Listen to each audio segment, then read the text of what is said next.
How did you segue, at Marvel specifically, how did you segue into writing? You know, people started giving me little jobs, like Denny O'Neil and I were both sort of frustrated journalists. We both kind of wanted to be journalists, and so he was editing something called Bizarre Adventures, and he said, well, if you were to do a superhero, what would you do? And so I did a short Bizarre Adventure story, and that was my first writing assignment. And then I think Mark Grunwald came into my office and he's like, Spider-Woman is sinking in sales. We're gonna have to kill the book. No one wants to write it. Do you want to write Spider-Woman? And I'm like, sure, yes, great. And he goes, okay, but you have to kill her. And so we did. Mark was very heavily involved in those issues. Like they were his villains, like Gypsy Moth, Daddy Longlegs. It was a string of villains that he created that he wanted me to put in the book. And we ended up coming up with an ending where she went to the astral plane, so you can read the story that maybe she's not dead, but we definitely killed her. And that was, then I got a flood of letters from people who were so upset. And that's like when I realized these characters are real to someone strongly identifies with them, and you can't kill them without hurting a lot of people.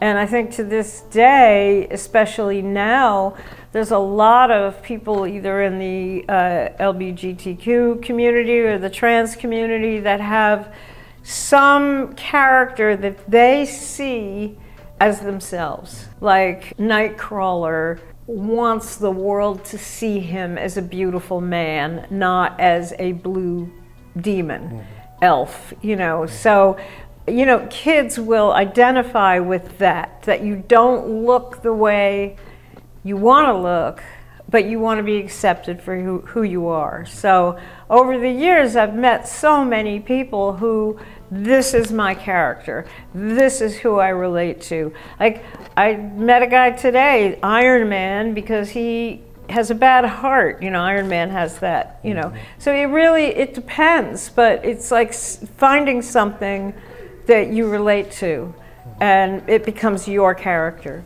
You know, I saw an interview, you talked a little bit about the Comics Code Authority. Was there ever a point in time where they kind of like got in the way of you trying to do something?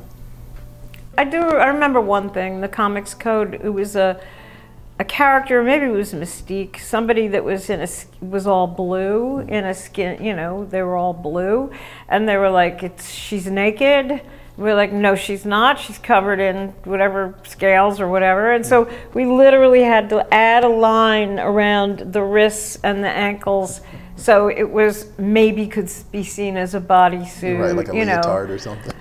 And then I think at one point there was a story going out that somebody like Jim Shooter would remember this better. There was a story going out that the Comics Code didn't like, I don't know what it was, drugs or something. And somebody realized, well, why don't we just print it without the Comics Code? And then it was sort of like everyone realized that the Comics Code had become toothless. It had no meaning anymore, and no one really cared if that seal was on there or not. You know, and now there's S&P, there's Standards and Practices, which when Marvel was bought by Disney, and then you have like incredibly valuable IP. There's a Standards and Practices group that just goes through everything and makes sure there's nothing triggering or offensive. They also have sensitivity readers to make sure that somebody is just, you know, not doing something.